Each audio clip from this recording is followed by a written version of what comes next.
What's up, boys and girls? I would like to point out that these tires still hold air. It's been 2 days and they are about as plump as I left them when I aired them up. So no more leaks besides that other one which has a plug in it. There's nothing I can really do about that. So here is the rear tire with the plug in it. It is in a horrible spot. It's not even like a tiny pinhole. It's a gash. That's just bound to leak. There's nothing I'm really gonna do about that besides fill it with air and let it leak and fill it and leak and fill it and leak. So I'm just gonna have to deal with that. But the first thing I'm gonna do today, I have got my Rotor Guard. This thing is a honker, dude. DWR has got a nice one. I pretty much just searched 300EX Rotor Guard and that's the one that came up. And I was like, you know what? I really like the looks of that. That's freaking beefy. And I didn't even look at any other ones. I probably should have. I probably think I might rather prefer a metal one. But I do like the fact that it's Rotor Guard only, not skid plate. So it doesn't really mess with your center clearance as much.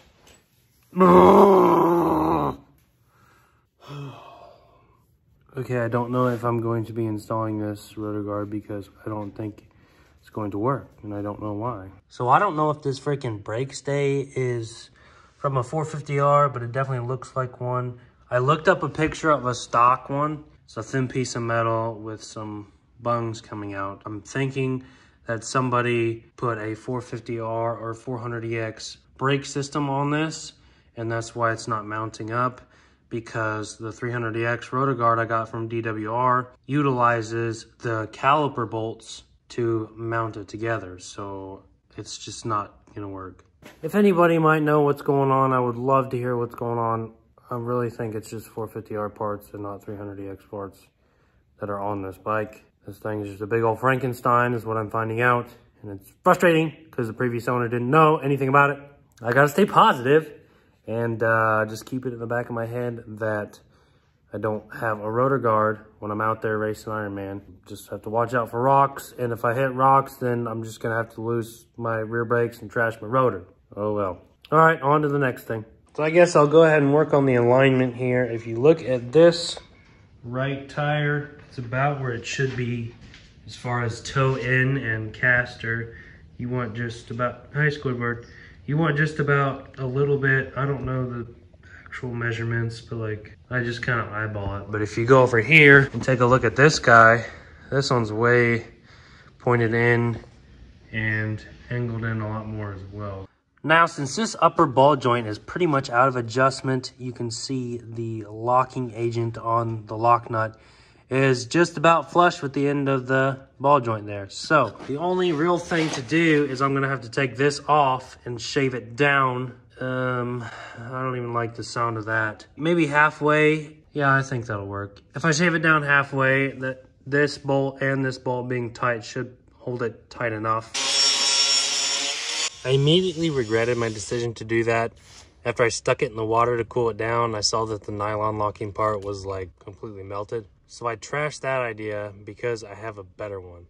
I found a much thinner nut that fits on the ball joint, and I put it in the press to kind of squish it and sort of give it that locking effect. Hopefully this incredible genius idea works. I couldn't thread it on by hand, so I think I'll be all right. Also, since this thing turns like dog poopy, I did go ahead and adjust the Hauser slick cast cams in hopes of better turning abilities. All I did was just max out the most forward setting, and then I just tightened everything back up. Now I think I got the alignment about where I wanted. As you can see, it leans in just a hair.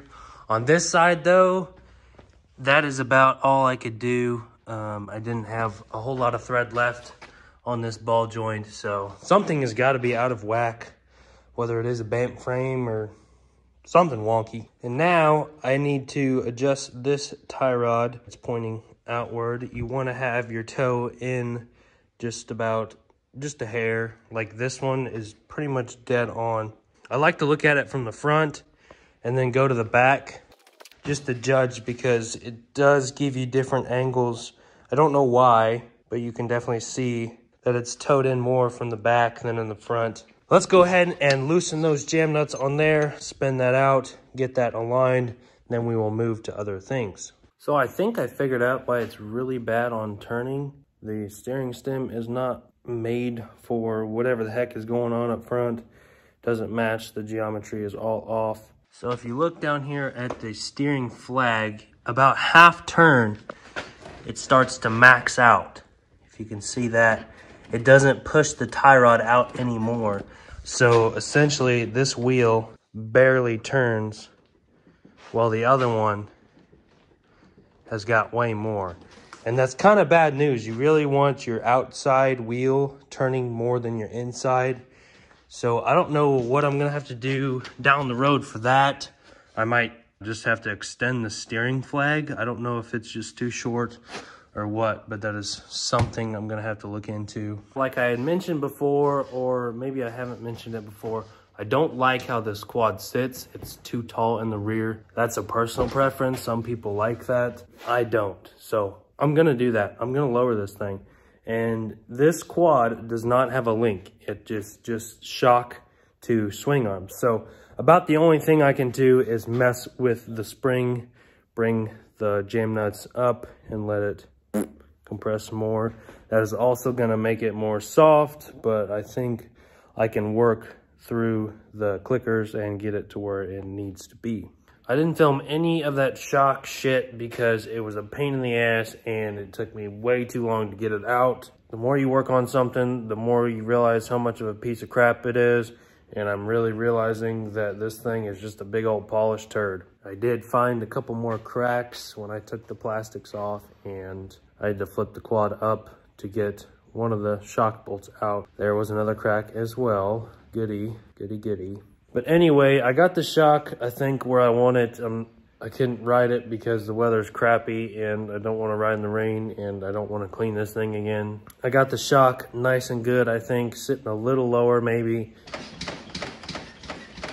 I like it. It feels good, although you're not supposed to go off of just bouncing up and down on it. You need to ride it, but I'm not doing that. Now, all the main things are pretty much done. I'm just going to kind of go around and button up everything, make sure everything is solid. Like this here rear master cylinder fill cap, it was just dangling. It's probably dangling because the location of it is not ideal for the Sparks exhaust, the way that it kind of cones and tapers outward.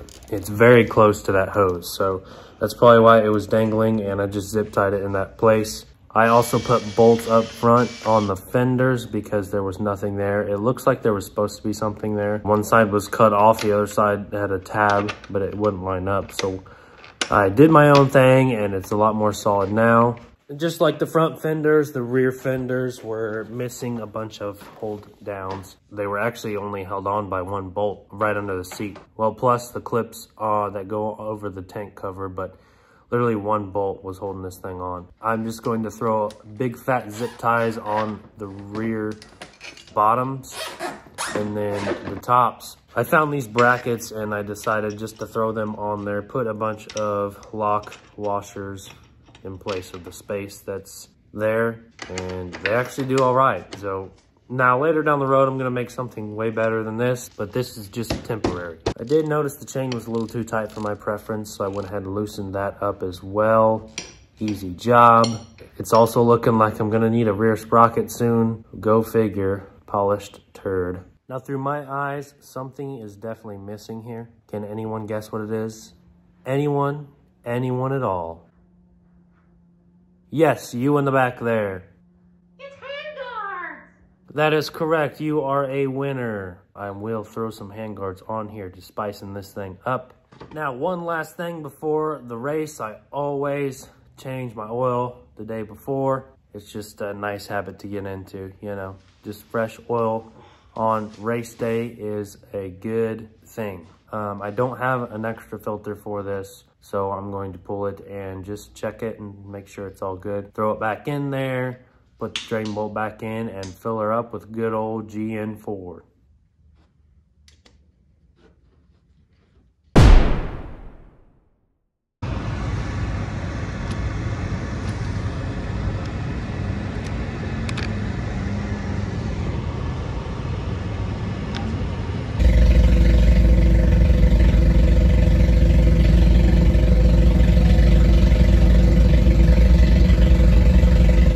anyways, there is my race report. Very unfortunate. I was late to the party already and I was rushing trying to get ready. I actually got done registering at about like 10:05 and the race starts at 10, so try not to forget anything. And when I took off, I shifted into second and then it just snapped. Very, very unfortunate. It probably happened for a reason. I was probably fixing to get hurt. But I tried to stay positive. I really wanted to have a good time and get away from those bad vibes. And I just got drunk and filmed the PM quads and PM bikes. So with that being said, enjoy these rev limiter clips.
And thank you guys for watching.